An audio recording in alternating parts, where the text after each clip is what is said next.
Ethan, we get to the 10-game mark after Leyton Orient in league. Do you feel the league position is representative of how well you've done so far this season, or do you think you maybe deserve to be a little higher? I think so. I partly agree with you. Probably deserve to be a little bit higher. We dropped a couple of points that sloppy from ourselves, but we're happy with the league position.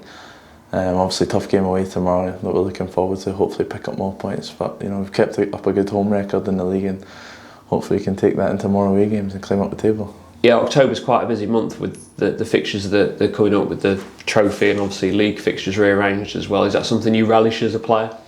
I think so, yeah.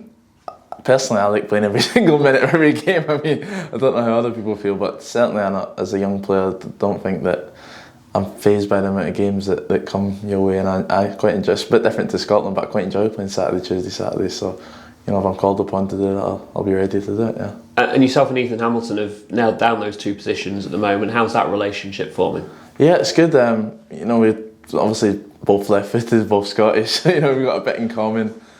He's also obviously from Edinburgh and I'm from Glasgow, so a bit of city rivalry there. But we get on well off the pitch, and we're obviously getting on well on the pitch, and we're trying to make those two positions our own and form a good partnership together. Quite rare you have two left-footers in central midfield, so have you had to adapt your game at all, playing alongside a fellow left-footer? I'd spoke to the manager about it before. I think there was a game, obviously, me and him were going to start, and he'd spoke about if I wanted to play in the right, and I was like, I've never really done it.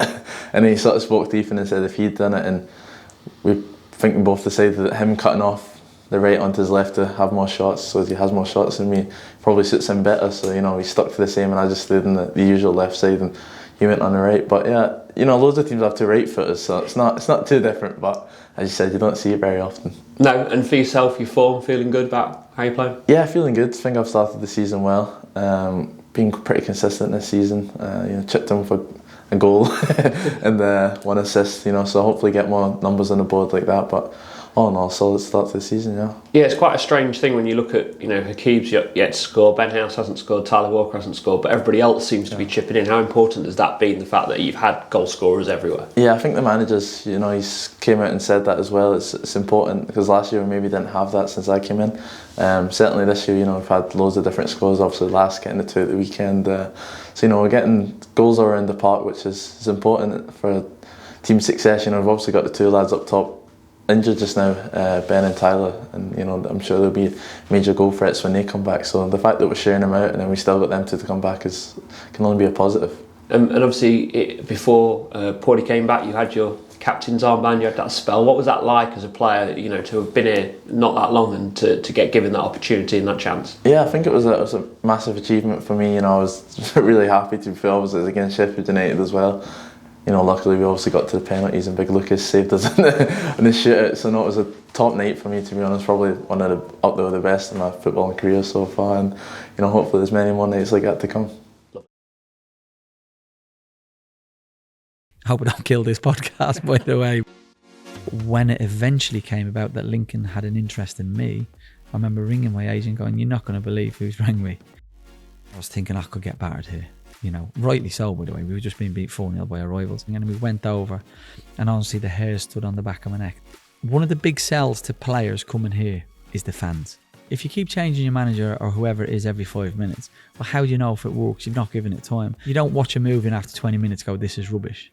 Was it difficult to comprehend playing for such a big club at such a young age? Sorry, the reason I'm pausing is I was quite reckless.